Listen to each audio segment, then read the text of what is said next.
long-range pokey spells that aren't that committal. And generally when you think of Wraith King, you think of high committal spells in terms of a Black Hole or a Doom or something like this. But what is OG committing to kill him? Especially if this Luna gets to the point where she has the Shard and she has Beam Talents. It seems like a nightmare for Wraith King to fight into. And I would say just anecdotally, Invoker is one of the worst matchups for Wraith King in general. Early Ice Wall, Tornado, Cold Snap. Definitely Blast, Disarm. Yeah. We can pull it off. It's time for game number 3 with Moxie and Jenkins. The question mark, that is Enigma in this game. What do you see happening here? For the main event. Well, I actually really like the Enigma versus any of these like Medusa / Luna type heroes, because usually what you have is some sort of lineup that is just like based on amplifying that one hero. And if you Midnight Pulse Black Hole a Luna, like she is 100% going to die, and Bane is the only thing that can interrupt it through that BKB currently. So I think the Enigma is good if you can get into that late game, and that to me is kind of where I see the Wraith King coming in, because you think on like surface level that it's a bit of a weird pick against the Underlord, where you're supposed to lose that lane to him because of the damage he gets from the skeletons. But I think it's just a hero to like run in like a psychopath for Zai to get his holes off.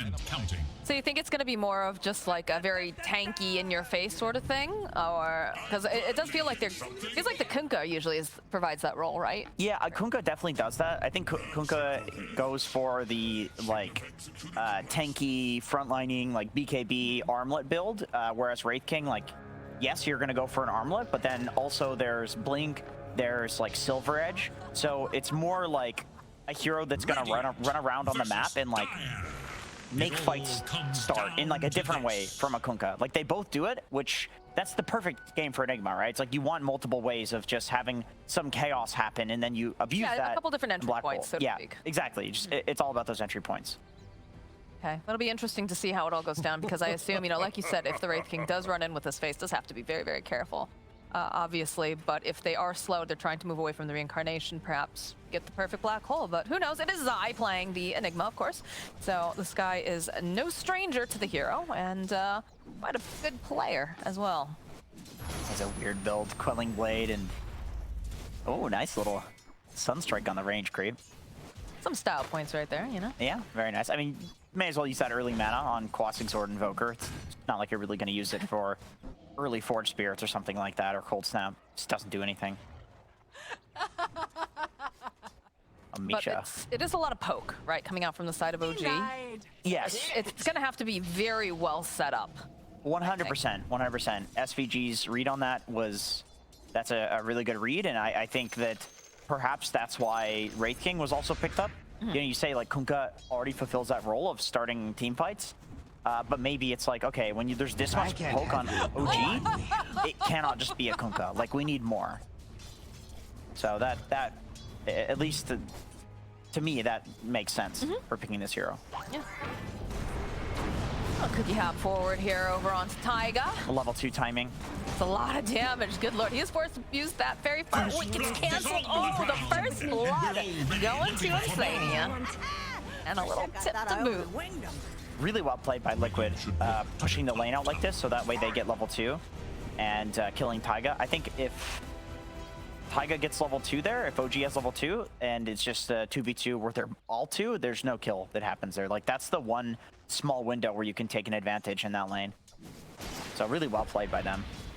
TM is running away with the CS here right now over in this mid lane. 12-2 on the Invoker, 6-1 on Mickey. I mean, it's kind of expected though, right? It's always going to be a little bit more difficult trying to last hit against the range exort hero, but I feel like Kunkka has traditionally been considered an Invoker counter, but maybe it's more of like you'll dumpster a Quas Wex Invoker. I feel like BZM is just playing this really well. His laning, I mean, yeah, his laning is just really good. We saw in the previous series, he did extremely well in his laning stage as well, so.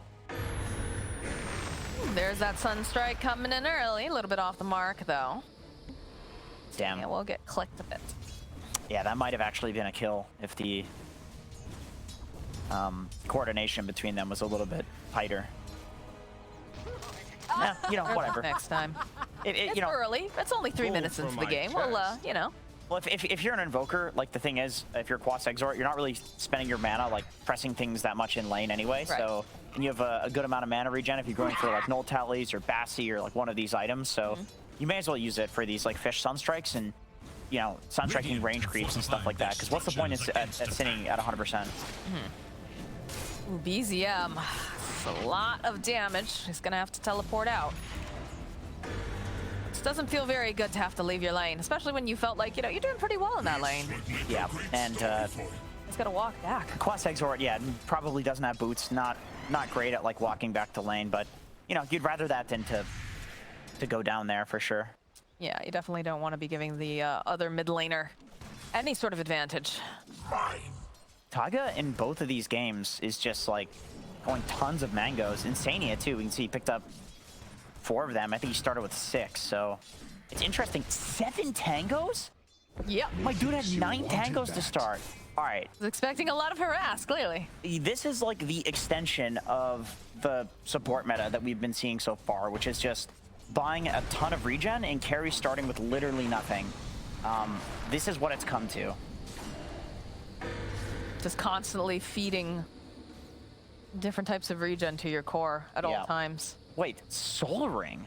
That's cool. Okay, so 9 tangos on Insania, and that lets Matumba Man have a Soul Ring for just spamming this lane.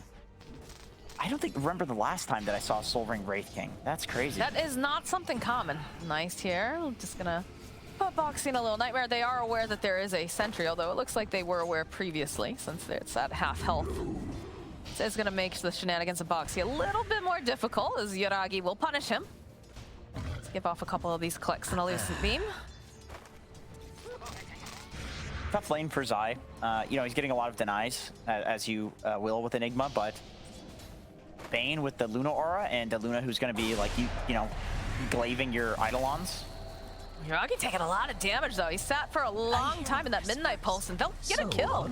Well, that's one way to turn it, is to just literally kill them while they're killing your Eidolons. Boxy, he wants his kill. He does that. He's got that creep there, but Misha gonna be just fine. Yeah, that feels bad. Enigma's definitely not supposed to be getting kills at this point, and then that's on a catapult wave. So that's going to be a bit of pressure on the tower here. Zai alone probably can't do that much. So yeah, I don't know if he's going to tank for the catapult. It'll lane have a little bit of a gank over onto BZM. Looks like they're not going to dive the tower. Tyga's making his way in. The Sunstrike coming in will land over onto Boxy. Set you aflame. Not missing that one. Yeah, that was Zai stylish. Dropping the Midnight Pulse, realizing that, you know, he's all alone here. They'll put a Nightmare out, put a little damage on the Eidolons. A little bit more. Should have a Lucent Beam up in a second. They won't even need it. It's going to be Misha who gets the final hit on Zai. That's more in line with you know, how I thought that lane should go. It's and any heroes that are like, you know, totally comfortable just running out and right-clicking your Eidolons, it feels really bad to play against as Enigma, because they kind of keep you alive by being that threat, but they can just run past them because you can just glaive them down, right-click them. 2 high armor heroes too. Makes sense. Again, it just seems like we have this little personal side battle going on between Taiga and Insania, but that's allowing a lot of space for both of these cores to be able to go and hit creeps. Yanamar's taking a bit of a lead because, you know, as the panel pointed out, Underlord very good against a hero who's just giving him that constant, like, huge damage buffs of the skeletons. And if you're not using the skeletons on Wraith King in order to prevent that, well, then you're not using one of your primary abilities. Yuragi finding the kill on Boxy in the bottom lane. The Sentry Ward's been helping out quite a bit, it seems, as Misha also taking a decent amount of damage from Enigma, but back off. Bounty. Need to heal up a little. You know, Zai is one of the #1 players I think that I've seen where he like plays really aggressive right before getting 6. Okay, so I didn't do it this game, but he'll play really aggressive right before getting 6, and then he'll black hole somebody who's not expecting it. Like I always see him get early kills on Enigma. He's actually going for an orchid on Enigma. Interesting. Yeah, I mean that's. I mean, I respect it. You know, Zai is one of those people that's going to be able to make something weird work. Set the meta, so. Yeah, both of these offlaners just don't build normal items. They refuse. I love it, though. It makes it so much more fun to watch. Trying to guess, like, what's their next item, why are they building that, then seeing it all unfold. It's cool because it makes certain heroes viable to do these, you know, different builds. Misha making this rotation to the top lane with the Sunstrike. Brambles holding in place. The cookie is not going to save your life here. Taiga gets killed. Mickey, though, they have vision. They know he's here. He just keeps running around in circles. They ping it out. Mickey. He's probably just going to head back. This is giving BZM a lot of space here in this mid lane. And allow to push him out, and it wastes a little bit of Mickey's time here. Yeah, so this rotation that they do towards the top lane is more a result of knowing that Zai on the bot lane with the black hole, it's very likely that he's going to be played towards. He's going to use that to get a kill. So, like, why bother sending someone down there to die to it when you can just like pressure the other side of the map? Although OG's not really getting any tower damage here because their heroes are not great at doing tower damage. It would be the Luna that needs to go there, but you know, at this point, a Luna's not exactly comfortable doing that. Just wants to hit creeps. She's not there yet, so this bottom tower taking a lot of damage should fall to Enigma. Zai will get that, and that opens up the jungle quite a bit. So Boxy doing Boxy things here, just trying to be as annoying as possible, take away the farm from Yoragi, and they do have some nice wards here to keep tabs. Look at, you've got a couple of the entryways into this point of the jungle just warded up, so that way they can keep an eye on what Yoragi is doing, if there's any stacks, and if they need to invade. I gotta talk about the Orchid Enigma because it's so strange. Unfortunately, you can't micro the skeletons to take that off of you. No, that'd be great. Yeah, that'd be convenient. Remember when people were going Necrobook Enigma, and it was kind of like you do this pairing of using the Malefice, the stun duration to like get a ton of necro damage. Like Enigma's actually not that bad of a single target hero, as long as you've like something to actually benefit from the Malefice. So I'm kind of thinking like maybe that's the concept here, that you get the Orchid and in the Malefice you can get so much damage because nobody's gonna like turn and fight you, you know, during a Malefice. Right. So you put all the Eidolons on, maybe have like a +1. Like if you do Orchid and then black hole somebody because of the percentage damage, like they're going to die 100%. It also is like an early game item that lets you have mana regen that's not just like Soul Ring or Mana Boots. It gives you that like permanent full mana. Is he gonna use it? Yeah, he is. Taiga, you're not escaping this time. So the big thing for why the Necrobook and why this Orchid is good on Enigma is because around the black hole, when you don't have it, you still have kill threat. Right. That's the idea behind it. And so all of those other things that I mentioned, plus the fact that you're going to be a useful hero without the black hole, I think is why he built it. Amar going perhaps a little bit too far, a little bit too deep, but they do have a big Sunstrike. It doesn't matter. There's just 3 heroes on one little Amar, and now he's dead. Mickey has a blade now on Kunkka. Yep. So that is for the untargetable damage of Underlord, Luna, Invoker to a degree, who's going to be, you know, meteoring you. Pretty smart idea. Yeah, amazing, amazing blade mail game. Really good. Yeah, I like the idea, like you said, just to revisit the Orchid on Enigma. We have this problem on a lot of the big team fight heroes, right? You have this issue on specifically like Tidehunter. That's one of the heroes Which is why you get nags on Tide. Right, or you know, you build very tanky utility sort of thing, so you still You're have... a tank, yeah, exactly. Yeah, you've got another purpose besides just an ult, and I think the concept of having that Orchid, like you said, really smart, and a good way to maximize the usage of the hero. And I think that works because of the Malefice talent at level 10. I think there's a couple of Malefice talents that you can get now on Enigma. And so they buff up the damage, the stun duration, and so it's a legit spell now, really legit. Taiga opening up with that Cursed Crown as the Bedlam knows that Zai can't really do much right just yet, and a Sunstrike from BZM will secure the kill. Orchid not exactly paying off in that scenario, but you could see that Zai was really ready. Like if the Sunstrike doesn't come out, he was going to turn an Orchid plus like hit with the Eidolons, and I think you can actually kill these sups if you Malefice them, especially once you get that level 10 talent. It's like, it's perma-stun. I think it was just one of those situations where he wasn't expecting everyone to be there either. No, he wasn't. A little bit of play here in this mid lane. A good terrorize coming out from Taiga. They'll follow up with the Fiend Script. They should be able to obliterate Mickey. He's not going to be a part of this fight. Zai sitting on the back lines here. Doesn't have that ultimate just yet. They get Mickey's courier on top of that, so Lot of damage mentally and physically in the game going out there Yeah, against Mickey. he's not feeling too good about that one. No. Great positioning for Misha, wrapping around like that. He wasn't expecting that. He saw all of these heroes like hiding behind the tower and playing towards the right side. He was not expecting a Fiend's Grip to just like come from above. They kind of pincered him there, and Dire's bottom yeah, he was trapped. is under attack. Couldn't get the boat off. No, he couldn't. He couldn't get much of anything off, honestly. Dude, Amar's build, he has no points in W. He's even like considering going for the Talon at level 10. It's like, do I need this? No, yeah, I'll go ahead and go for it. Okay. I see you, Amar. I see you. Just doing it to keep you on your toes, Jenkins. I mean, this is like a... It's such a greedy build. I feel like Amar in general is like such a greedy style offlaner, but Oh, for sure. he's high skill enough that he has leads, and when you have a lead, you should play like a more core style of offlane. Taiga getting poked here by Box. He doesn't have any mana really to do a whole heck of a lot. Just gonna go for the Shadow Robe. They're trying to just hold him in place here with those kisses as they rain down some hellfire, and they'll eventually find the kill on Taiga. The tips. Zai's going for BKB next. You know what? The Orchid could also be...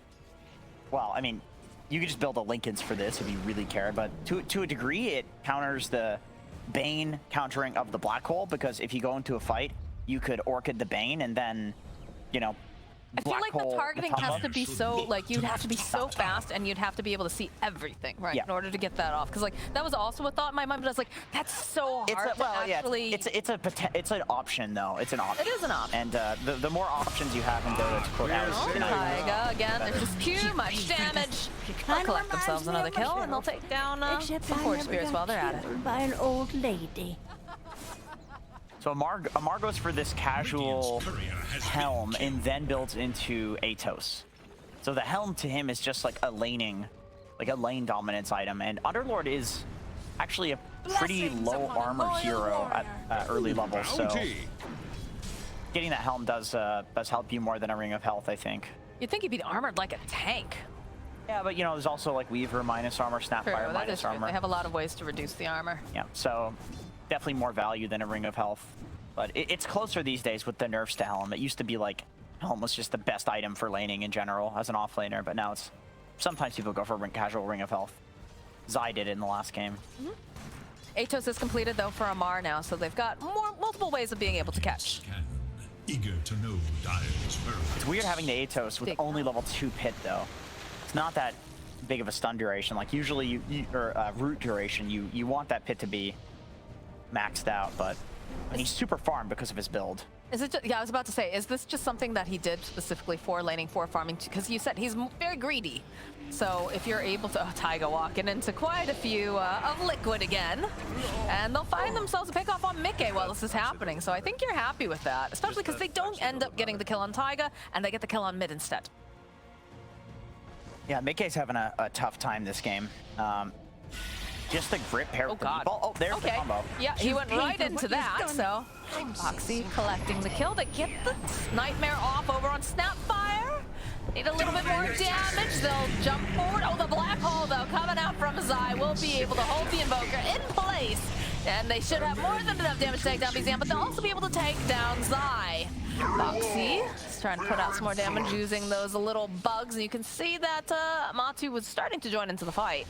Everyone's just gonna back off, and while this is happening, Yoragi continues to farm. Not top of the net worth, though, by any means. Closing in on that BKB, though. That'll be a big timing for them. Misha finding himself a little bug. Taiga looking to make some plays here. Throws down the Bramble, throws down Terrorize. Does have Amar following up here. Wraith Fire Blast will connect over onto Taiga. The Eidolon giving a lot of vision. The X-Marks is about to get to drag him right back in again. They've got the Snapfire kisses. They'll get the kill. Very nicely done by Zai to have the foresight to move the Eidolon to keep that vision. As ITB's towards the top lane, no Black Hole, so he's kind of mode chill. Whenever you have Enigma, Tidehunter on your team, the way that you play the game, the timings that you play for are fairly obvious. It's literally the cooldowns. On the flip side, it's easy to play around those as well. If you're OG, you know that like you can farm aggressively like this if you're Yoragi, and you're a lot safer because there is no huge black hole coming in, but with that being said, Zai doesn't have a Blink Dagger yet, so I suppose it's not that much of a threat until that point. No BKB as well, so it is interruptible. There's ways to deal with it. I mean, it feels like a lot of the times when these black holes are going off, it's mostly OG kind of walking into battle, and it allows for Zai to get into that position to help get those sort of pickoffs. Ooh, that's a big crit here, Misha. Says, chill out, Matu, take a nap. I am going to run like heck, and Boxy says, yeah, no, you're not allowed to do that. Couple more clicks, so they're going to be able to get the Rosh. No, they have the bug on Roshan. They'll get the kill on Misha, and they'll find themselves a kill on Taiga. Just like that, Liquid marches into the Rosh pit. Sunstrike comes out, they're just keeping tabs, but I don't know if they can actually fight this with 2 heroes being down. Both subs not going to be a part of this fight. They do have like chip heroes though. Yeah. They poke, for sure. I agree with it. Like, I agree with Liquid being careful here because... Still no black hole for another 60 seconds. Throwing the boat out. Jump over here, BZM. They've got the Eclipse, the BKB coming out from Mickey. Matu sitting a little bit low as Yuragi's running for his life. It's like Amar's gonna try to just Uber himself out of this situation. Doesn't want to be a part of this anymore. Actually cancels it, as the rest of the team, they're back up. A little low on mana on a couple heroes, but they're making their way back. And Sunstrike, oh, very close to Matu as he was shifting with that armlet. That genuinely could have been Roche. That could have been a death right there, Ama. Well, at least the reincarnation, right? I think you could actually lose Roche with that reincarnation. Taiga again. Snapmarkets are already up again, my goodness. Oh, please. Yeah, just like, no, please no. That is just a support classic. You're literally supposed to be immune and you just die. It is ridiculous how far that Snapfire can be. Like, yeah. It's completely off the screen and you just see these kisses coming in. Well, now, check out the Roche, though. Now that it's on cooldown. Matu, though, very forward. They've got a little bit of pin string. There's going to be a nice meatball, and Sadie is the first to drop. They'll chase after BZM. Boxy clicking away. Looks like they're going to try to get enough damage over onto Zai with the Bedlam. There it is, the Sunstrike coming in. But they'll end up losing Taiga for. The reincarnation does get popped on Matu. BZM trying to run away. It's not looking like he's going to be able to. This Invoker, it will fall as Matu now running away from Yuragi, running away from Amar. They have so much damage. They pop the BKBs. They want to make sure that they can get this, but it's really hard to get their hands on Matu. He's just shifting top lane so well, but eventually he will fall to Yuragi. Yeah, these fights are crazy. I mean, Zai not being able to get the black hole off is always going to be the main problem in fights. That is just the nature of any Enigma game. So Taiga going in and being that annoying backline disrupting hero, like, sure, he goes in and he dies, but he gets a kill on Zai, and more importantly, even if he didn't, he disrupts the most important hero in the team fight, which is Zai with that black hole. Once Zai has BKB and Blink Dagger, it's a little bit harder to do that for Taiga, but in that fight, like, what a pain. Look at Taiga, just go straight to the right, just go straight for Zai. And all of this is allowed to happen because he's just over there being this annoying nuisance. These fights are just so split, too. Like, people were not in the right positions, I think, for Liquid. I don't know if they were necessarily expecting it to happen. I would say that they were not. I think they were, like, because... You think so? They're just so spread apart, though, this entire time. Like, you saw, like, Kunkka, like, it was nowhere near this. But Insania was standing on the high ground. Like, they knew that some sort of smoke play was coming. True. And they broke it. It's just that BZM, like a maniac, just blinks in. He just goes in, giving vision for his team because he has that BKB. Oh dear. Okay, there it is. There's the BKBs coming up from Mickey, coming up from Zai. Look at the positioning, though, here on Misha. Gonna try to get enough damage over onto Amar. They'll turn their attention, then they just blow up Insania thanks to that BKB. They're chasing over onto the back line. Zai goes in for the black hole. And Misha, though, look at this positioning, ready, and just anytime he needs to, coming in there with the Fiend's Grip. Good terrorize coming through. Yuragi, though, sitting very, very low. He's got to be careful. He's got to try to get a little bit more damage on Matu, sitting so low. The bouncing blade is coming out, though. Yuragi gets the final hit as they're going to try to get out of there in a hurry. Boxy can't do anything about this. They catch their Uber, and they leave the area. It looks like Taiga, though, he's missed the car. You set sail for... Yeah, Tumba Man going down there is the big problem, and then Yuragi doesn't end up going down. Can you imagine being Matu, watching these glaives bounce around like, no. Yeah, he tried. He tried so hard, and he almost made it, but it's a little bit too tough. Nice Nightmare just to dodge. This is a very, like, neck and neck game number 3. This is what I like to see, Jenkins. Yeah, kind of Dota that's exciting. It could go either way, and you know, once again, it's all about Zai with the black hole, and then on the flip side, it's about Misha with the cancel too.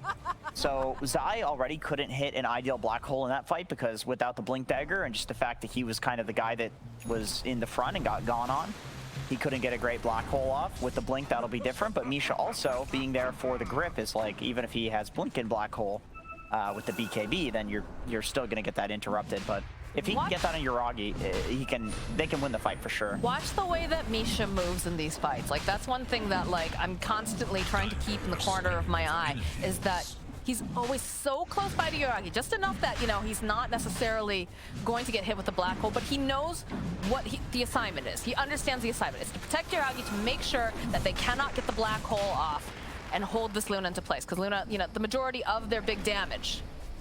And so it's very interesting to see his positioning the entire time. Yeah, and you know, this... As I say that, though, you know, he's very far forward here. He's going to get trapped by Matu, but the Aegis has already picked up. His job is done, and they're going to start chasing. They have their eyes on this Wraith King. Mickey having to be a little bit careful, but he pops the blade mail. It's going to be the first time where we're going to see Matu fall. Amar taking a lot of damage over here because the rest of his team is having to scatter. And they'll find the kill on Taiga. They'll get the kill on Matu, though. Amar just manning up on the back lines here. They'll get the silence cookie hop coming out from Insania, and he ends up paying for murdering the king. But did Amar just go in? Yes, he did. 1v5 and kill well, Matu? maybe not 5, but he did just beeline after that Wraith. Well, I was just looking at like the death ticker, and I see Amar killed Matu, and I look and he's just totally alone with 3 heroes surrounding him, and it's like, what? I'm sure if you ask nicely, maybe we can get a replay. I don't know if we can. It was like off. It was so unexpected. It was just off camera.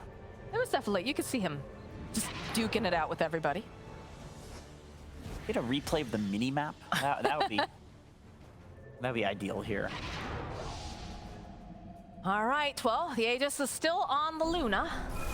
It looks like they're going to start putting pressure on this bottom area of the map. Dire's bottom tower is under attack. There's not much life to it left anyway, so with the alacrity, this Luna is going to cut through. But again, watch the way that... Okay, here we go, here we go. Fortified.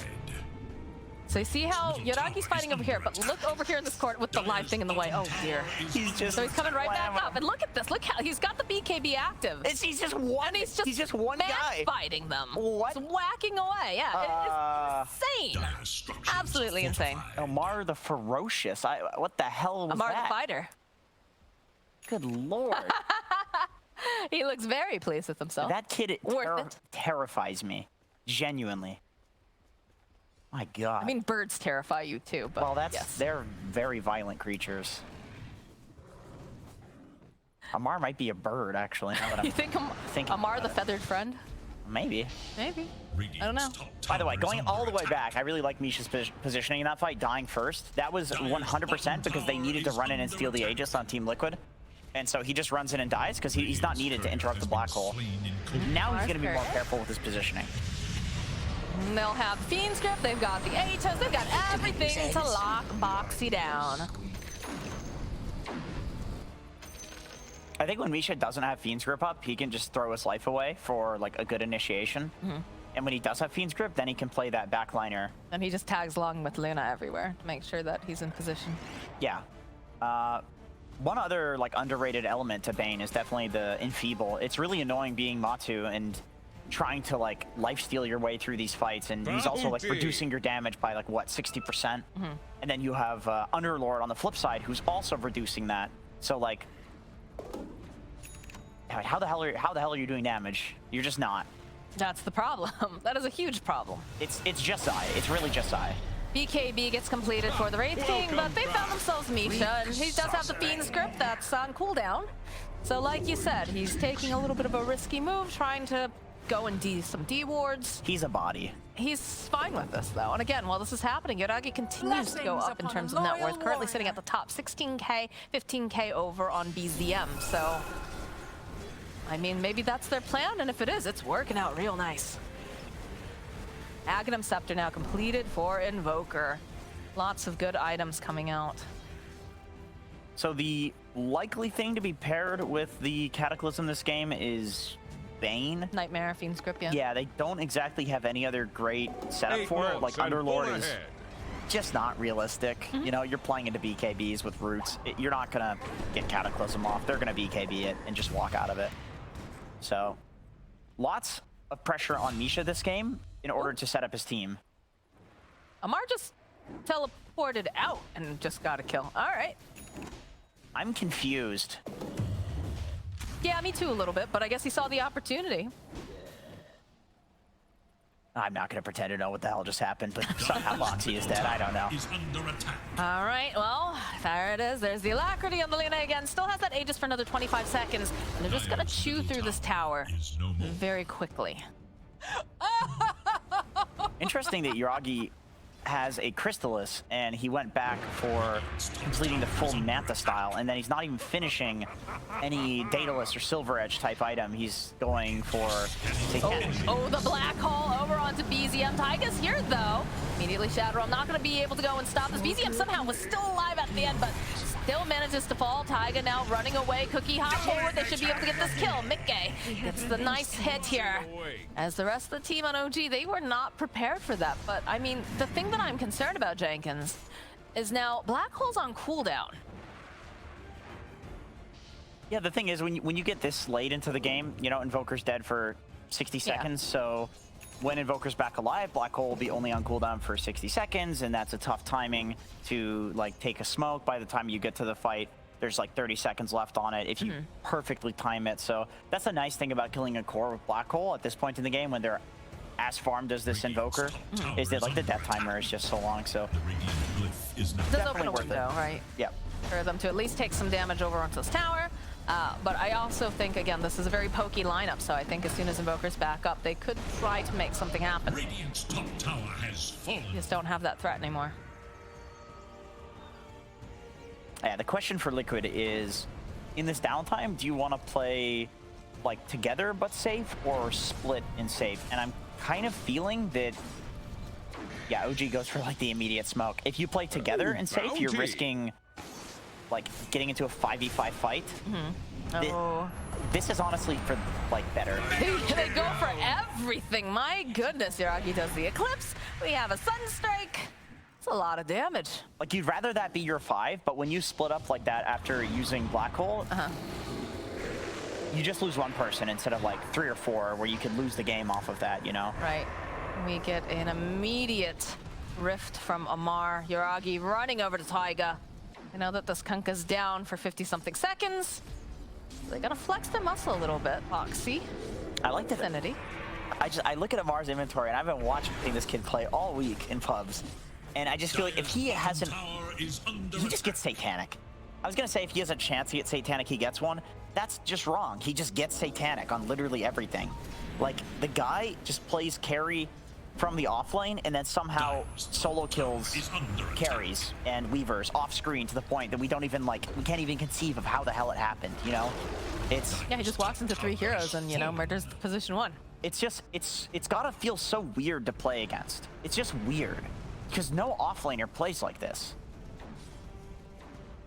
Well, I think maybe that's why he's having such good success. I mean, aside from the fact that he's obviously very talented, but the idea is just you're bringing something new to the game. And how often do we see that happen? Whenever we see teams like, for example, Secret always likes to run, you know, a bit peculiar drafts. Everybody gets caught off guard, and immediately they scramble, they go back, they watch the replays, they're like, okay, how did this possibly happen? Yeah. Because they need to figure it out, and then it becomes just commonplace. And that's a very exciting thing for Dota. It's one of the things that I think makes it so incredibly cool, is the fact that there's constantly new builds and new ways to play, just coming out of nowhere. And half the time we're like, oh my god, this seems insane. I think it matters more these days because everything is so close. Due to the fact that there's like this amazing replay system, you can like study replays and get up to date really quickly. There's so many people competing. You've got DPC. Like, there's a lot of reasons why Tier 1 and Tier 2 are closing in on each other and why these teams are all so close to each other. So these like random new ideas that people have never seen before have that much more value, because you're not just gonna like outlane a team because everybody's so good at laning, right? So it's like you need to do stuff like this where it's like people don't know how to play into a Satanic Underlord because When have you played against a Satanic Underlord? Most Underlords honestly build these like defensive, utility, safe, yeah. like sad items. Like Sad items. yeah, the Guardian Greaves and Crimsons. It's like this guy's just running at you, going for Abyssal Blade with a Satanic on Underlord, farming the enemy Ancients alone. Wow, how do you deal with it? That's the question Liquid's asking themselves right now. As they are smoked up, they do have a black hole available, and they have the BKB. What? Oh, this is interesting. All right, they're gonna immediately find Misha. They'll blow him up. So now if they want to find anything else here, they don't have to worry about the Bane. There is no buyback on Misha. Dire's But bottom tower OG is most likely under just gonna try to dodge any fights that they can for now. Yeah, he has the grip, so that's a really good kill. See? That's fine. Well, I mean, if we're gonna have an Abyssal Blade on the Underlord, that's another solution to the BKB, but no solution here, looks like, for Mr. Boxy. He wandered into the wrong triangle at the wrong time. It used to be way better, Abyssal versus Enigma, because of the little jump that you got out of it, but now that they remove that, not so much of a counter. Like, you have to kind of mess up as Enigma to let somebody that. walk in, and I mean, you could get an Ether Lens plus Abyssal, that would work, but Zai almost has his Lincoln Sphere. It's such a cheap item these days too, so he'll have it really quickly. And so that way the Bane is going to be less of a problem. The illusions are just taking all that farm away from Matu. Smoke play, though, coming out from the side of OG. Gonna let Taiga lead. Pretty slippery here. Luna's finished her own Satanic, so these fights could potentially go on for quite a while. Look at the way the Misha's playing. Does have a Blink Dagger now on the Bane. Getting far back, Taiga will find himself Insania. Some Cold Snap, Lucent Beam, force forward right as the Brambles, and that's a dead Insania. While the rest of Liquid now start moving into the lower half of the jungle. They don't want to have to deal with this. They don't want to have to take a fight without their Snapfire. But they're going to force the issue, it feels, because there is a Roche up. And I think OG wants it. You know your life is definitely about to end when you force staff yourself through 2 Brambles as the like only way out. That's like your safest option. Yeah, no way out. No way out. And Liquid, they're not interested in fighting this. You know, I suppose the idea is like they can black hole the Invoker just like they did in an earlier fight and win the game by ignoring your Augie and just kiting him. And then like kill him afterwards, and they figure like if they're gonna do it one time, they can maybe do it a second time. But the problem is, as SVG was talking about, we've mentioned a lot, it's like this is a huge pokey lineup from OG, and so if you're letting your Augie sit there and beam and beam and beam and beam and beam while you're like quote unquote kiting him, he's really the one kiting you at that point.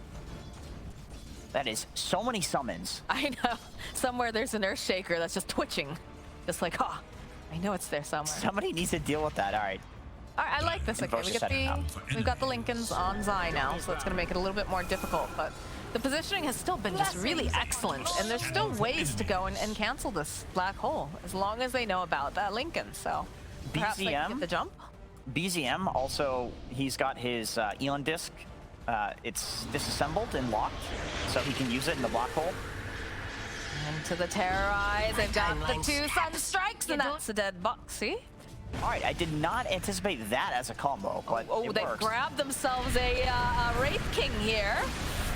I'm gonna just try to force staff off, try to run away a little bit further. They'll pop the Lincolns over on the Enigma, they ping it out. They know he's got it now. Cookie Hop coming out from Insania. They need to hold it. Oh, Misha though. Oh boy. That Midnight Pulse and those Eidolons are pesky. A little bit of a whoopsie.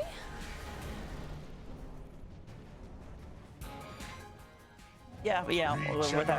Without grip, it's like just not much of a hero. Although, you know, looking back at that idea, it's like now that there's a Lincoln's, you could argue that the most important part about Bane is becoming the Enfeeble on Wraith King, as well as like the kiting that comes out from Nightmare, because I don't think you're going to interrupt this black hole anymore. It's not going to be possible if Zai is positioning well, and it's Zai, so he probably will. You're not going to Abyssal it. You don't have, you know, an Ether Lens to allow you to do that. It's just the grip. So Zai's going to get his hole off, and you have other options for dealing with it. Like that's what the Eon Disc 4 is on for BZM. Nice ice path. They're going to try to burn through this mana over on Matu. He does have the shard, though, so he's dead once. They're going to go back in again. Zai getting into position here immediately, though. Yuragi going to try to just Manta things off. He's got Nightmare, moves away fast. They reset.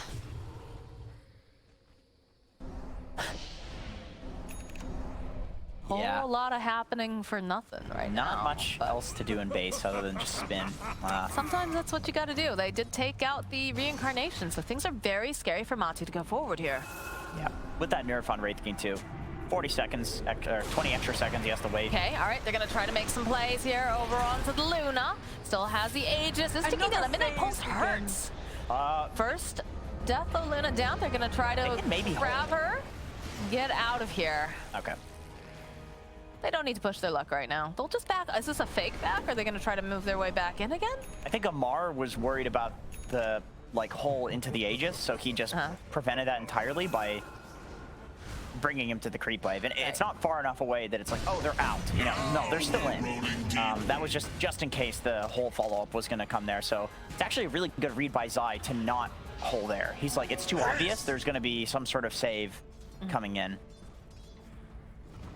I mean, that would have been a dank save if that would have been hole did happen. insane, right? And Amar saved like that. Like that's just a good read from both sides. I literally did not see that. It's one for the highlight reel. It would have been. All right, what do we have? What do we have for neutral items? Tumby is picking up Rapier for like regular items. That's not a neutral item.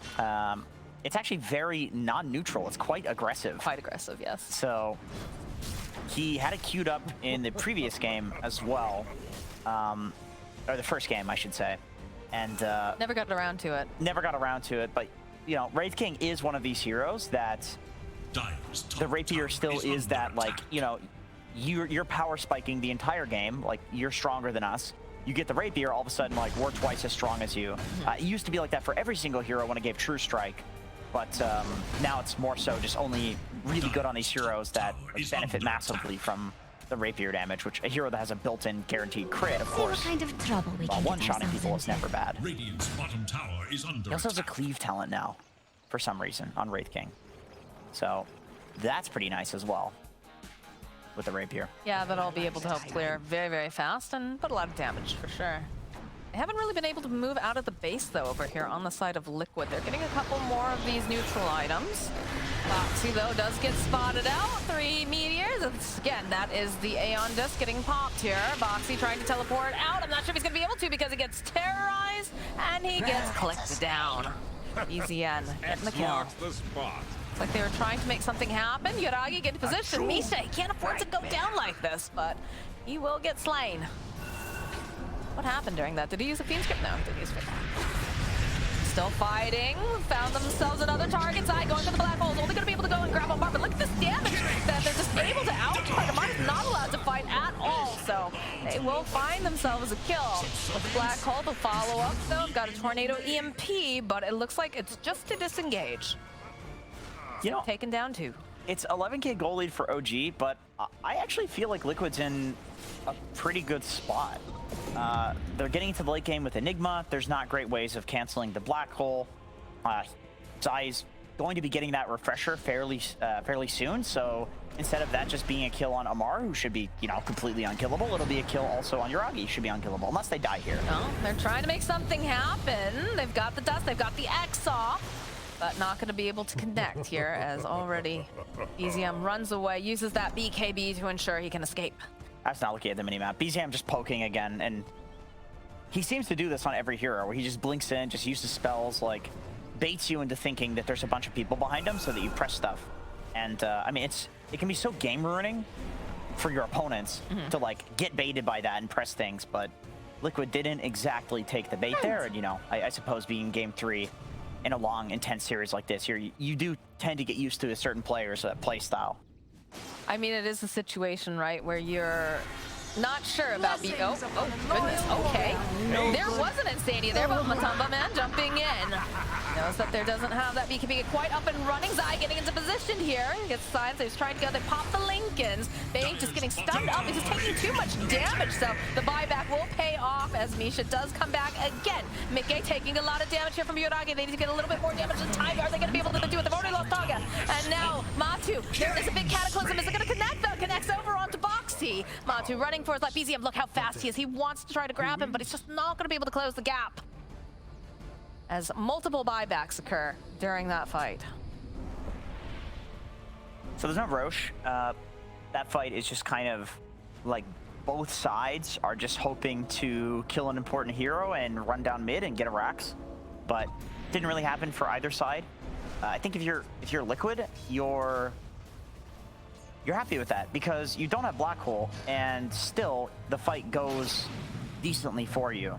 You force a buyback, you have to buyback as well, and then your Weaver dies and he gets his buyback timer out of the way. So I'm really feeling like even though there's a 13k gold lead, if you have Enigma on your side, you're fairly happy with these things happening. OG's looking to like really pressure off of one of these no Black Hole timings pretty soon, especially with this next Roche coming up. I mean, that's the draw of these big team fight heroes, right? A good Echo Slam, a good Black Hole, or a Dream or something like that can actually just change the course of the entire game if it happens in the manner that will maximize, you know, the damage. And speaking of damage, double damage ring. And Yoragi has an Octarine core on Luna too, so he is really trying to play like that, you know, Phantom Lancer Octarine core build where you just kind of sit at the side and like spam your abilities.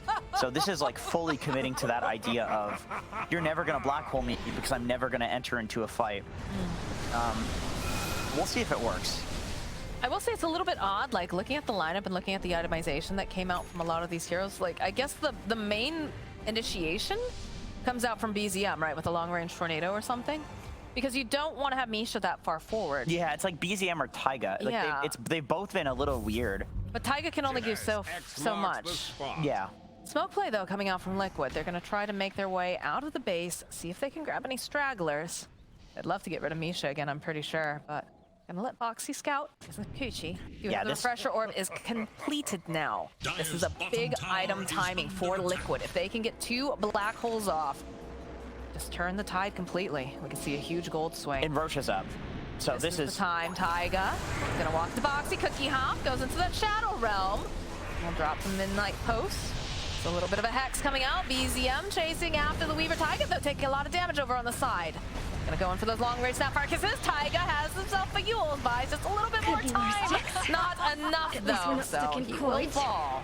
Don't have to worry about that. There's a gem on deck. Looks like they've snapped it up. He needs 3 tornadoes, then he can survive that. 2 was clearly not enough. Clearly. Let's get more. This is the Stormcrafter that he had and the Yules, but it's not quite enough. 5,100 gold on Luna. Now, I'm thinking, like, what do you buy for this build? Because you don't really care about a Moon Shard, right? Because you're just playing from... You're playing off of your Qs, which is dependent on cooldown, not on attack speed. Because so Scotty? I was gonna say, I think Scotty, and then yeah. Oh, drop Yoragi. the boots. Like, but if you're dropping the boots, then you need those. I mean, they do have spider legs on the team, I'm pretty sure, but I think you probably have to drop the boots. But the issue with that is the fact that Zai now has an easier chance at getting that Black Hole on you because you're slow. A lot of positioning issues, but Roche is up. This is big. Each team, they want this. It's going to be really hard to go into a pit, though, when you have an Enigma on the enemy team, when you have a Refresher. A lot on the line here. You can see the way that they're dancing around the pit. Rapier on, I just realized, Matoma has a Rapier. That's very important. Have a Rapier. Okay, so this is a tremendous timing from Liquid. It's a 12k gold lead for OG, but Liquid, in my opinion right now, is actually stronger. And you can see that OG feels like that as well. They do not want to engage to the point that they literally have an Octarine core on their Luna. It's all about getting the right initiation. Like, get the right hero, get a pick off, Nightmare, Fiend's Grip, some Invoker Tornado on the supports in the back. But Liquid also, they know that. They know that if they take a fight right now, they win. So let's just not get caught. Just follow Matumba Man around. It's that easy. Radiant's middle tower is That easy. under attack. Foxy. Trying to do a little bit of scouting. They can see Taiga's over here. We'll send over the Eidolons, try to get more information.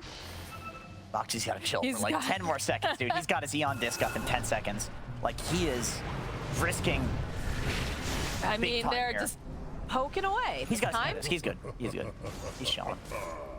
It's interesting because we talk about OG having so much poke, but with Boxy on this Weaver, he's allowed to do quite a bit of his own poking, just getting this information, as long as they don't unlock him, right? That's what it all comes down to. Illusion on illusion action. PCM coming forward here, just gonna clean it up a little bit. This is where, if you're Liquid, you would really love to have a hero that has boots of travel. They're going for the full They're going wrap in, around. they're going for full wrap here. See these couriers zipping know. around. BCM jumping in. Oh, he wanted to get Zai, but it's a little bit too slow here. Jump forward here from Matu will immediately pop the Aeon Disc. There's a lot of damage getting dumped out here. The follow-up. Can they get enough damage? Yaraki backing off. They don't like this positioning. They don't want this Zai finding this opening. He's looking to get anything done. That's a lot of damage coming out from Mickey as they just obliterate Misha. No buyback on the Bane, which is very spooky stuff now.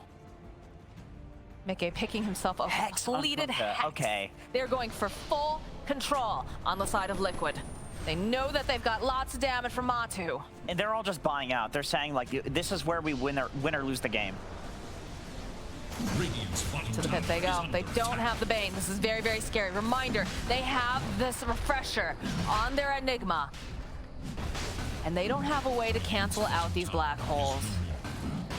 If they get a second refresher, too, like the refresher shard, Refresher, yeah. it's going to be devastating. Lots of hellfire raining down. It's too late, though. Matumba Man got himself that Aegis, so he's got a backup plan now that he has that Rapier on board. Yeah, Zai's got a second refresher. Oh my god. Who did they give the Ag Shard to? Oh, wait, there's no Ag Shard on the third Roche, right? No, it's just GG. the refresher. The cheese is on Mickey. Okay, yeah, that's a great cheese target. Not so good on your Wraith King, who's going to have 3 lives anyway. Throw it on the hero that gets that damage reduction. Save refresher orb now picked up. 73? 73 Forge Spirits. They've been busy. That's a lot. It's a lot of death. This game has been littered with death. Radiant's middle tower is We under have, I think, a attack. kill per minute, basically, if you look at the heroes. 73 Forge Spirits? It's all Luna. There's no way. For the Eidolons, anyways. There's no way. 106 out. See, that's more reasonable because there's, you spawn so many of them. 73 Forge Spirits. That's more than 1 a minute. My boy's feeding his friends. All right. Amar's going back for the Hex. See, his build now is seeming a little all over the place. Very much a little all over the place, for sure. Radiant's Got a Satanic, a middle tower Basher, has and fallen. Atos. Looking at a Hex now. We've got some control, a little bit of damage, a little bit of sustainability. Not sure exactly what this Underlord is. Scanning He's got for Plan he's is. got some identity issues currently. Yeah. But if it ends up winning the game, Yeah, whatever. I mean, it works. sometimes you have to pivot. I don't disagree with this. Like, he's realizing that he's not going to be this like frontlining right clicker because if he goes in, well, we saw what happened when he went in. Yes. He gets hold. He dies. Doesn't matter how tanky he is because Enigma's percentage damage. The tankier you are, the more damage he does to you. Missing middle. Oh, Wind Waker. Okay, so Taiga built the correct item. That's a That's a really good item, as long as he doesn't get blown up first, though. yes, yes. The problem is when there are 3 black holes and you only have 1 Wind Waker. In Right? Do the math for me, Jenkins. by How my does that work? calculations, that's too few. For the treasury. Say my name. That's an Amar spray right there. You did say his name earlier. Very authoritative voice. Amar? Yes. Yeah, that's his name. Yep, that is his name. An Aghanim Scepter. Okay, I like this. He's just Hell like, yeah. he's just like, you know what? Let's just get wild in this game. Let's get that gate. Have we we're seen a Fiend's portaling. gate? We're portaling to their fountain. We're gonna kill Zai when he respawns. There we go. Oh, wait, where's Oh, there's a Hex. He's gonna try to blow him up as fast as possible. Meatball's a little bit off the mark here. Oh, this is looking a little bit scary for BZM. He's turned into a sheep. That's a lot of damage. Pops the A on disc. He's got the BKB. He's gonna ghost walk away. They've got Amar nearby. They need to get out of there. And by God, they just peace out. See you later.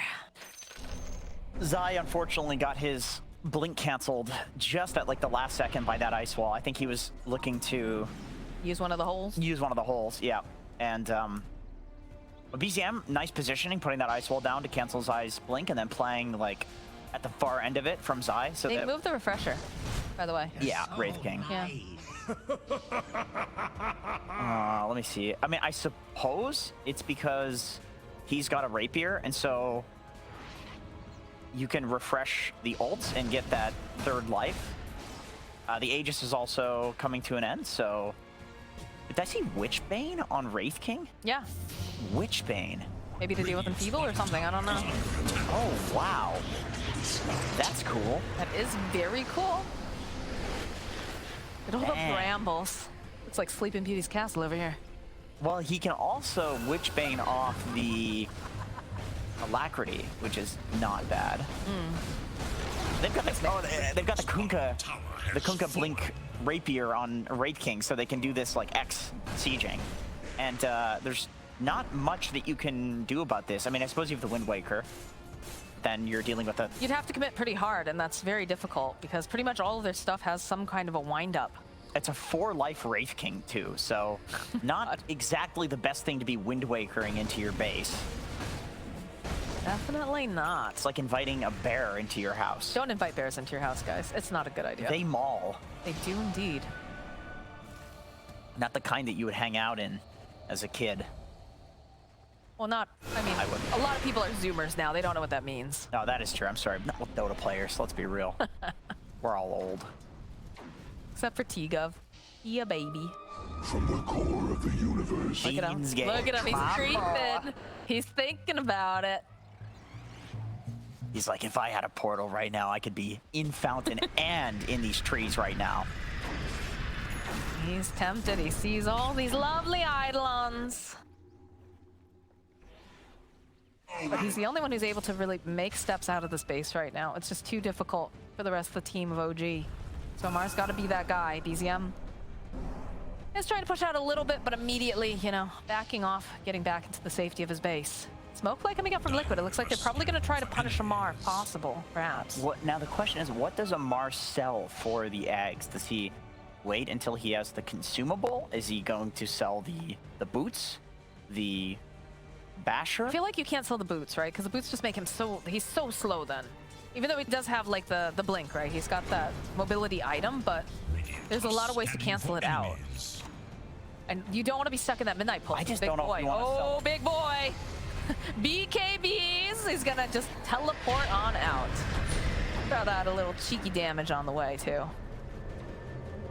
Look at this. Look at the immediately. Ooh, They immediately all right. TP to the bottom area. They know BZM's down here. BZM walks right into Insanity. Look at it. He throws out the ice wall. He's going, uh-oh, I gotta get out of here. They go in with the black hole. They're gonna get rid of this invoker right here, right now. All right. Now that was a Oh, there's a I thought the Eon disc was like, oh, you know, he might survive this, and then Matumba's was just No, like, no. no, I'm gonna go ahead and one-shot him here. Well, he does have buyback, so not the end of the road. Amar has just been spending so much time up here now too. He's got it coming out. He's got his eggs, Ooh. and he's getting a bloodstone. Wait a minute. Where's his eggs?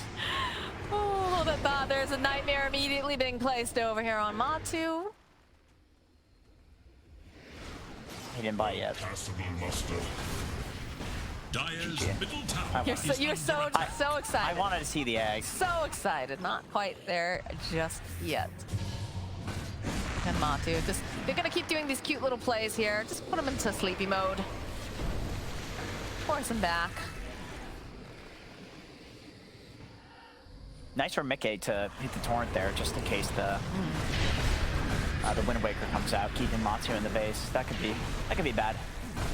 Could be indeed. But they're throwing like Lincoln spheres on him, so that's even hard to do. He's so well protected, I guess, is the thing, right? Like, Yeah. if you initiate on him, he's got the second life, follow up. Goes to the BKB play this time. He's like, I'm tired of being nightmared. And he dares them to use something stronger on him, but they're not going to take that bait over on the side of OG. Yeah, he has refresh BKB just in case, so he's fairly confident just using that to siege. Force out the glyph. Arguably, at this point in the game, the glyph is actually worth more than the racks because like these heroes are so strong. You can take throne in literally 3 seconds, so forcing out that glyph with BKB is actually really important. We almost have 60-minute items coming out, so you know, we have this really nice timing from Liquid where they're really strong because they have, you know, Rapier and Sheep on Mickey and that sort of thing. But once you get those 60-minute items, like, things are just chaos. Luna looks like the next item she's considering is the butterfly, but she's got so many items. What the hell do you drop? Yeah, exactly. That's the big question here. Yeah. Liquid playing in their own jungle, just gonna push out this top wave. They'll stand on the Insania. high ground.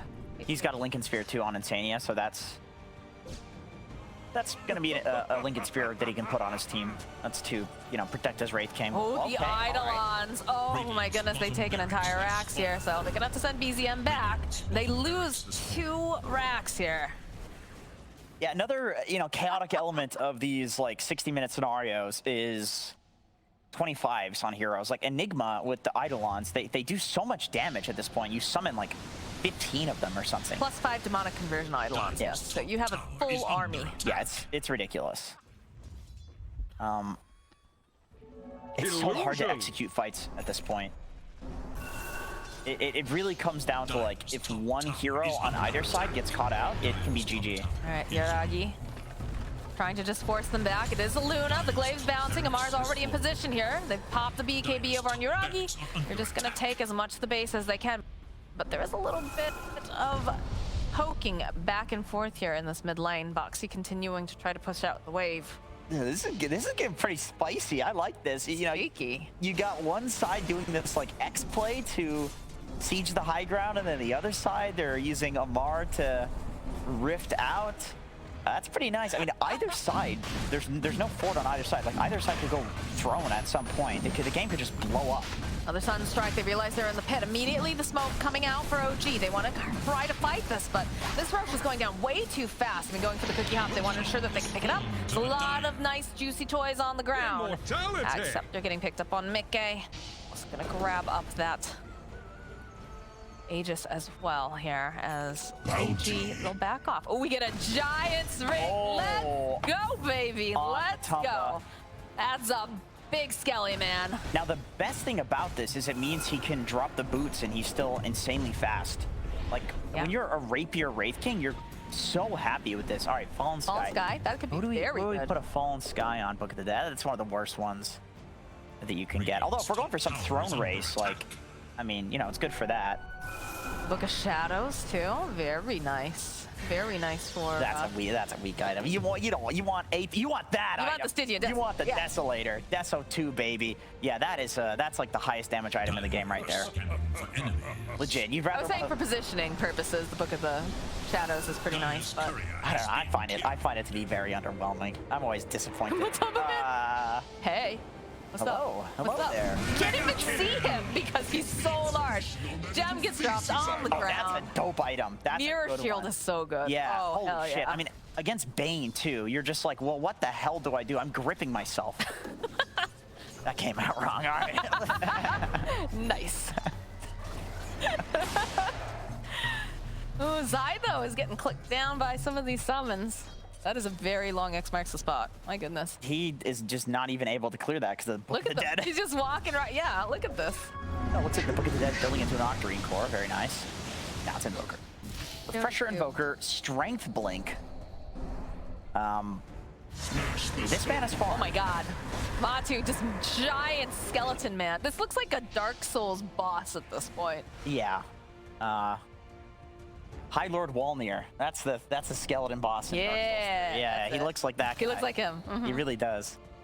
It was a very easy It's a super easy Yeah, fight. super Yeah, easy it's a boss. really This is easy not fight. looking as easy. No, this is looking tough. Oh, force boots. Nobody's using force boots? Okay, that's like the best neutral item. Tier 5. Oh, they go for the black hole play over on BZM. They've had enough of his nonsense. He pops the BKB. He's got to run, though. He's got to get out of there fast. He's just throwing out meatballs, using all the spells possible. Goes for the refresher, trying to run away here. Zai, he's got the BKB. They want this Invoker, but they can't get their hands on him. He's too fast. They cannot close the gap on BZM. He's just running for his life. Look at this man. Oh, he is so enthused to be alive right now. Clearly.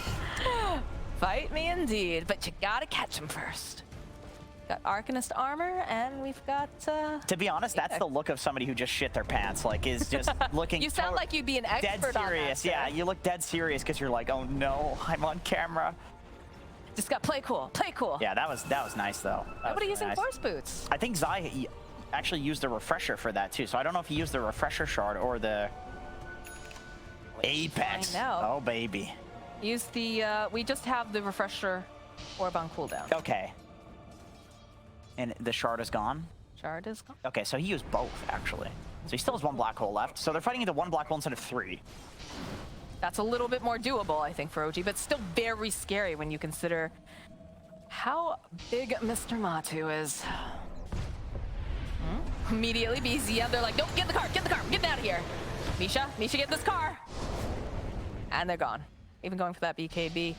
Whew, this is a high-stress, high-tension game. Yeah, at some point, one team is going to just throne the other while all 5 are All have buyback, too. That's why I feel like a throne play, like a surprise throne play will happen, which that's what it looked like to me that OG was setting up. So all the trees got taken down. Yeah, that's an issue. I mean, Zai can basically deforest the Amazon at this point if he wanted to. Can we talk about how sad Taiga is? Like, he bought one of the most expensive items, and that's basically been it for this dude. Look at his items. That's what feels bad. Yeah. But he's got big aspirations, right? He's got the MKB and the Ags. You know, the Up. sad thing is, like, his net worth doesn't even look that bad because it's just that expensive. It's of that an item. expensive. It's insane. Matu clicking away on the tower. Radiant's top tower has Look at all these Eidolons. Oh, my word. But, I mean, they have a good high ground defense, right? You mean, consider you've got a Luna, it's got all the glaives that are going to be bouncing. You've got the Firestorm coming off from the Underlord. And, of course, you've got a Tornado to help clear out a little bit and meatballs. But Oh, Zai's got his own book. just of the getting dead. silly. Very silly. This is just like a battle of the demons down here. Yeah, honestly, you just keep sending out your summons and you see don't know. which one are more powerful. I don't know who's winning. Radiant's middle tower has I think Liquid, the way that they're just running here into the base and being able to pull these shenanigans, is looking pretty good. We've got double cheese on deck. I'm not The double-decker cheese. I'm not even sure if Megas matters that much at this point. I think it's just picking somebody off who doesn't have buyback. I mean, this is a really nice I mean, they all play. have buyback. This is going to be quite the Yeah, war I suppose here. like picking somebody off who has buyback, forcing them to buyback, and then killing them again. Like that's what the game is boiling down to at this point. Because either side, when you get into these late game scenarios, like both sides have their strengths. There's 25 talents and neutral items, like they're just insane. They make the game very interesting, and they're also designed to make the game end. But when you've got this kind of a matchup here, you got to be feeling that tension. Here we go. Okay, there it is. Fallen Sky, but they have that one. They're throwing him up in the air. It's going to immediately pull him back. Foxy taking a lot of damage. How many Aeon Discs do we have at this point in this game? A lot. Well, there's so many items that Boxy has a tier 5 neutral item in his backpack, and he's using Apex on a pause 4 Weaver. That sounds about right. For Just the let that sink in for a second. Your position 4 is using Apex. But Tumba's like, I don't want that shit. Get out of here. Just Got see a that. He's giant got ring. a giant string. He's a big baddie. Look at Amar, though. He's trying to man-fight him. They both Classic do- Amar. They both do literally 0 damage to each other. I know. They just stare at each other, and it's like one of those skits, right, where they take off their glove and like slap the other person. It's more to hurt their pride than to actually hurt them at this rate. It seems like a British thing to me to slap with the glove. I think it's a French or British thing. Oh, is it? European thing in Okay, general. It's a I European believe. thing for sure, yeah. I could be wrong. Have we seen a Torrent Storm yet? I feel like there No, hasn't we been a haven't fight seen since Waterbender yet. since he's gotten that. It's the later the game goes, the better that ability is. It's so disruptive, and you know, I would imagine he is level 30 on Kunkka, or is going to get level 30, and so he's going to have all of the torrent talents. There's so many BKBs on deck though too. Yeah, but it lasts so All right. long. Oh, nice blink away here. But again. All right, that is the Eclipse that got used. They do have the Aghanim Scepter on Yoragi, but like, Of course he just- has an egg. Yeah, naturally. We're 67 minutes into the game. Like, everybody should be kitted out except for poor Taiga, who still has the same items that he's had. I mean, he's got to save up for that buyback, though. Amar hasn't either, because he's just like, he's still Amar has an contemplating. identity crisis. All right, He needs to finish up the Abyssal, right? He's going back for the Abyssal. Like, he had Aghanims queued up until literally 10 seconds ago. So he's finally getting that. He's like, the Ags is too Although I don't even know. I still think the Ags is potentially good. Like, we're talking about these plays. they go for a throne play with it. All right. Matu, he's in. No. Slowly but surely, they're winning This is the game. the worst way to win Dota. Yeah. Like, it's the slow bleed out. But it's oh. Number one, it's the only way to win Dota at this point. this And number point. two, it's also a way worse way to lose Dota. Yes, it's way worse. That is Just watching helplessly, like, what can I do? I can't hit him. I just question what I'm looking at when I see a Stygian Desolator octoring. Okay, all right, Amar, he's in.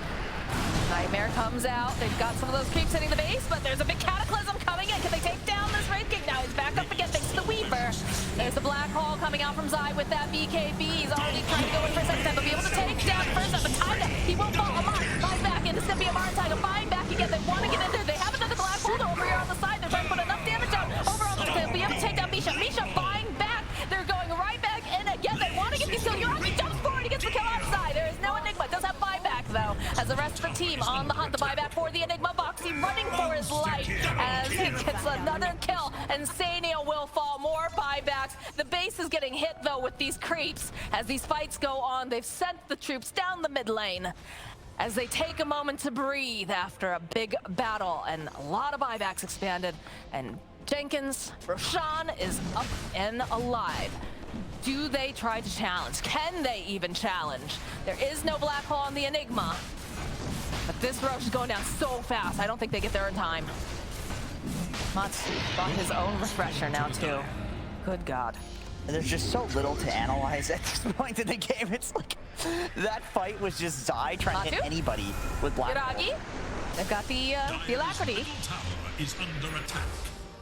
We have another Aeon Disc. Look at the amount of refreshers and the amount of Aeon Discs in this game. I think has to be a new record. Yeah, these are just like the late game items, and Zai takes the Aegis because everybody else is slotted, so he doesn't have much of a choice. Oh my God, a double damage for Namatu. Look at this damage. Oh my God. Luna has too much stuff. Naturally, Luna has way too much stuff. Yeah, Highest amount of last hits, at least, but go ahead and throw that in the old stash to the Satanic. Yeah, I'll use that. Use put that it in the Satanic bag with later. everything else. Oh my Oh my God. I love this kind of Dota. This is like so much fun to see. What do you do when your back's up against the wall? Does everybody have an Aeon Disc over on the side of OG now? I guess no. They don't have one on the Bane. They don't have one on the... Surprisingly. It feels like everybody has it, though, but they don't. All right, all right.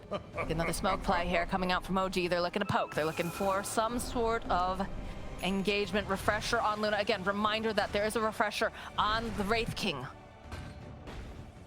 Shard on the Enigma. This is going to be one heck of a battle. And it all comes down to who gets the jump on who. Scanning for enemies.